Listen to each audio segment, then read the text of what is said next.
Oi, pessoal! Que a arte de desenhar sempre despertou aquela curiosidade, seja como um hobby ou como parte dos estudos, hoje a gente vai montar um kit de ferramentas que é simplesmente essencial.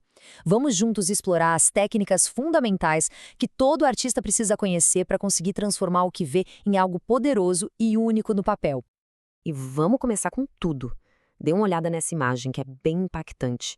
Isso é um écorché, uma palavra em francês para uma figura que não tem pele, mostrando toda a musculatura por baixo. E essa imagem já nos dá a primeira grande lição do desenho. Para a gente conseguir desenhar bem a superfície, é fundamental entender o que está acontecendo por dentro. E essa citação do Roger Caius captura a magia disso perfeitamente, né? Essas figuras de anatomia são muito mais que estudos. Elas parecem ter vida própria, uma dinâmica que pulsa. Elas nos lembram que desenhar um corpo é, no fundo, desenhar a própria vida. Ok, vamos para a primeira ferramenta do nosso kit, a composição. Sabe, antes mesmo do lápis tocar o papel, o verdadeiro trabalho do artista começa no olhar. A composição é essa arte de organizar o mundo dentro de um quadro, de transformar o caos em harmonia. A palavra composição quer dizer literalmente juntar as partes. E no mundo da arte é exatamente isso. É organizar de propósito os elementos visuais para guiar o olhar de quem vê e criar uma sensação de unidade, de equilíbrio. Não é só sobre o que se desenha, mas como se arranja tudo para contar uma história visual. E que elementos são esses que a gente organiza? São esses aqui. A linha, que cria os caminhos, a forma, que define os volumes, a cor e o tom, que dão emoção e profundidade, a textura, que dá vontade de tocar, e o espaço, que cria o palco para tudo acontecer. Esse é o vocabulário básico de qualquer artista. Dominar isso é o primeiro grande passo. Agora, vamos encarar o grande desafio, a figura humana. O artista Michel Lauricella, que é um mestre em anatomia artística, nos dá uma abordagem que é quase como um projeto de engenharia, sabe? Um jeito sistemático e genial para decodificar essa forma tão complexa que é o corpo humano.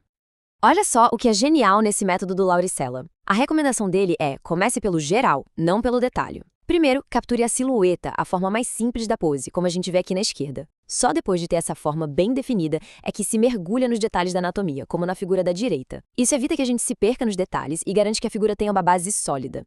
O método de observação do Lauricella pode ser resumido nesses 3 pilares. Primeiro, a composição da silhueta, que define a pose e o movimento. Segundo, as proporções, ou seja, a relação de tamanho entre as partes do corpo. E terceiro, os aprumos, que são os alinhamentos verticais que dão equilíbrio e peso para a figura. Dominar esses 3 pontos é o segredo para criar figuras que parecem de verdade.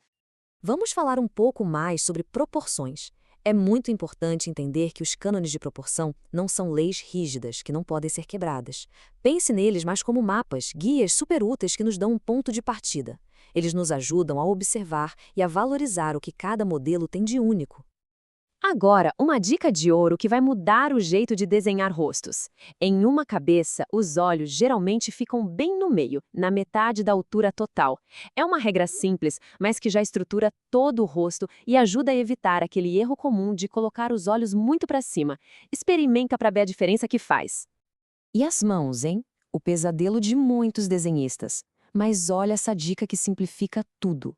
A mão pode ser dividida em 2 metades praticamente iguais. A distância do punho até onde começam os dedos é quase a mesma da base dos dedos até a ponta do dedo do meio. Com essa referência, desenhar mãos fica bem menos assustador. E agora, descendo para a perna, o mesmo princípio se aplica. Para deixar o corpo equilibrado, lembre-se disso.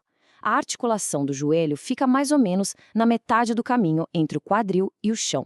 É simples, mas é fundamental para a estrutura e para a harmonia da figura inteira. O segredo está nesses detalhes. Agora que a gente já entendeu um pouco das proporções por fora, vamos voltar para dentro, para a estrutura. A técnica do écorché, que a gente viu lá no começo, nos ensina a construir o desenho a partir do seu núcleo, camada por camada. É como construir uma casa, primeiro a fundação, depois as paredes e só no final o acabamento. Tudo começa aqui, no esqueleto. Ele é a armação, a arquitetura que define a pose, o movimento e as proporções. Antes de pensar em músculo ou pele, a estrutura dos ossos precisa estar correta. Um esqueleto bem desenhado é a base de tudo. Sobre essa armação óssea, a gente adiciona a musculatura. Os músculos são os volumes que dão forma e vida ao corpo. Eles se esticam, se contraem, são eles que criam os contornos que a gente vê na superfície. Entender como eles se ligam aos ossos é o que faz um desenho parecer ter movimento de verdade. E finalmente a gente chega na forma final. A pele é só a camada que cobre toda essa engenharia interna. Um desenho que respeita o esqueleto e o volume dos músculos vai ter uma aparência tridimensional, vai parecer que tem peso. É a diferença entre um desenho que parece chapado no papel e um que parece que vai pular para fora da página. Bom, já falamos de composição, de estrutura, agora vamos focar no elemento mais básico e, ao mesmo tempo, mais expressivo de todos, a linha. A linha é muito mais que um contorno. Ela é pensamento, é emoção. É a essência do desenho, a assinatura do artista. O mais curioso sobre a linha de contorno é que ela não existe de verdade na natureza. A gente não vê um traço preto ao redor das coisas.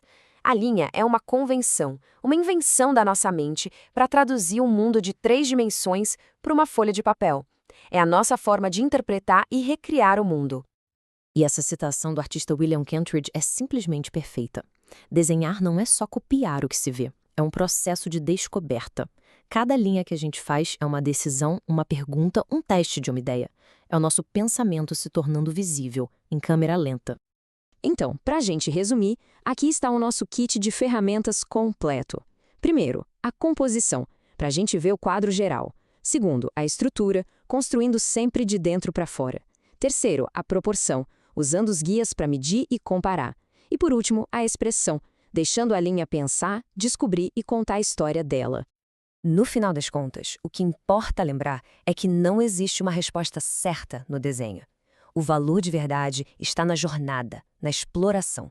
Com essas ferramentas em mãos, a pergunta não é o que desenhar, mas sim que ideia, que pensamento, que emoção o seu próximo desenho vai testar. A folha em branco está esperando pela resposta.